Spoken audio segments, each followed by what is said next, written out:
Welcome to Witham Sounding Board, a podcast sharing powerful business tips, insights, and trends for those seeking to become a rock star in their industry.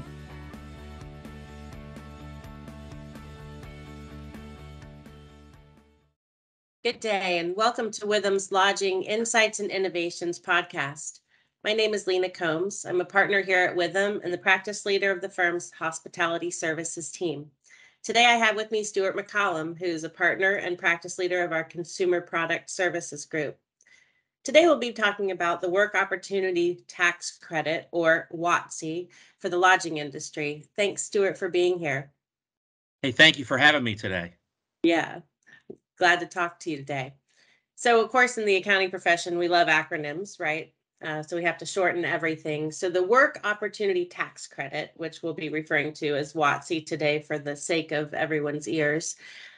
For those who aren't familiar with the credit, can you sort of explain to us what it is? So WOTC has been around in various forms for more than 20 years. And ultimately, it is a program that was designed to help certain communities within the United States become more employable, ultimately, right? So everybody's kind of familiar with workfare or welfare, right, for people that are not working. This was a program designed to help take some of those recipients and incentivize employers to bring them onto private payrolls. Great. So why should management and operators within the hospitality industry consider the WOTC and how can it be utilized? So most people over the last few years, especially in the hospitality space, are familiar with the Employee Retention Tax Credit or PPP or things of that nature, thought that it was this amazing giveaway that was one time. Well, the fact of the matter is WOTC has been providing millions and millions of incentives to employers for the last 20 years, right? And it's millions and millions annually for more than the last 20 years for hiring certain communities or protected classes that we'll discuss later on in this podcast. But the effort that goes into it is not that great relative to some of the rewards that those in the hospitality space can experience by participating in this program. Right. So what types of employees are eligible for employers to utilize the credit? We could get pretty technical here, right? So I will, and government programs and accountants love to get super technical. I'll try to keep this as vanilla as possible and say there are certain veterans, right? So if you're honorably discharged, they qualify. Former felons, right? Formerly incarcerated, when they get out, they would qualify for this. Summer youth employees, uh, applicants that were on means-based assistance or long-term family assistance, supplemental Social Security type programs. And then in particular, I think where we saw a lot of applicants over the last few years qualify is supplemental nutrition assistance programs. So like in this state, Florida, for example, we have WIC, which a lot of mothers qualify for. This would then be a qualifying or a targeted group that WOTC would deem to be eligible. So realistically, anybody that's been on government assistance at some point in the recent history, including the long-term unemployed, which I think is those that have been unemployed for 6 months or longer, would all qualify. Right? Again, the core of the program is to try to take somebody that the federal government has been supporting or state governments have been supporting and move them to private payrolls. Great. That's great clarification. So does a company have to be of a certain size to take advantage of the credit, a certain amount of payroll, a certain number of employees? In theory, no. So General Electric could take advantage of this just the same as a food truck that has 3 employees could take advantage of this. There is some filing requirements, right, that to participate with the program you have to adhere to. And there's probably this middle area where if you are just large enough that you need an HR manager, but you don't have an HR manager, this might create some headaches for you. But otherwise, this program is open to all private payrolls, private employers in the United States. Right. That's great. So in simple terms, hopefully, if we can, how is WOTC calculated, and what's second part of that question? What's the maximum credit amount that a company can receive per employee? So how it's computed, well, we'll just start from the beginning. When you hire an employee, you have 28 days to certify with the state that they are actually eligible. So that is, for example, if somebody is an honorably discharged veteran, you have 28 days from the day that you hire them to provide their honorable discharge papers. And then the state says, all right, we've certified it, we're good to go. You do not need to track it anymore as an employer. At that point, the government has flagged this employee on your payroll as being WOTC eligible. And then that compensation that you pay to that individual goes toward the generation of a credit. You would need to have them employed a certain period of time, right? If you hire somebody and they work for you for a week, that's not going to be eligible. If you have them work for you for 6 months, okay, now we're starting to generate the credit. If they work for you for, I think it's 12 weeks, anything beyond that, you start to generate credits.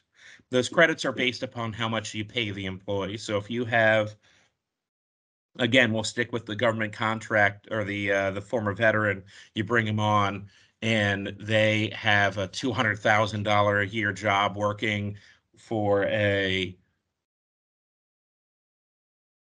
outsourced security firm, right? They're going to generate a credit that's close to the maximum. And the maximum is based upon the state, but there are states that allow up to $9,800 per hire. So if you hire, for example, if you're Northrop Grumman, right, a very large company that hires a lot of veterans, they can generate substantial credits from this because they're hiring a significant amount of those that qualify and they're paying a lot. So is that $9,800 per year? So it is a one-time. Okay. It is a one-time incentive that you earn. However, the turnover counts. So let's just say we have a company that has one employee, right? And we'll say that we only hire those that are long-term unemployed and we give them $100,000 a year. And we hire a person, we employ them for 6 months, we max out the credit. Let's say it's $9,800. We'll just say it's $7,500 for argument's sake. That person is either terminated voluntarily or involuntarily, and we hire another person that qualifies. Let's say another long-term unemployed person, and then they work another 6 months. Well, we can generate then that $7,500 for employing each of those persons 6 months twice. So we get it for the first person as well as the second person. So we could generate a total of $15,000 of incentives for that one role because we filled it twice with somebody that qualified. That is different from, let's say, the ERC or the PPP, where no, it was you had that person, you get credit once. Here you can get credit as many times as you hire that role. So if you are in the hospitality industry, right, and you have a chef that tends to get paid well, but it's also experiencing turnover at your hotel, in your hotel's kitchen, you can generate that credit for as long as this program exists and as long as that role is turning over in an interim that allows you to generate the credit.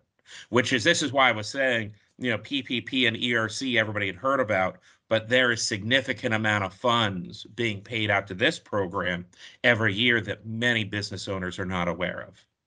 Well, certainly with the amount of attrition and turnover that we've been seeing the last year or two, right? The higher that goes, the more opportunity there might be. Maybe there's a silver lining in the great resignation somewhere. Not sure where, but so to further that, as a result of the pandemic, the hospitality has experienced extensive labor shortages, as most businesses have.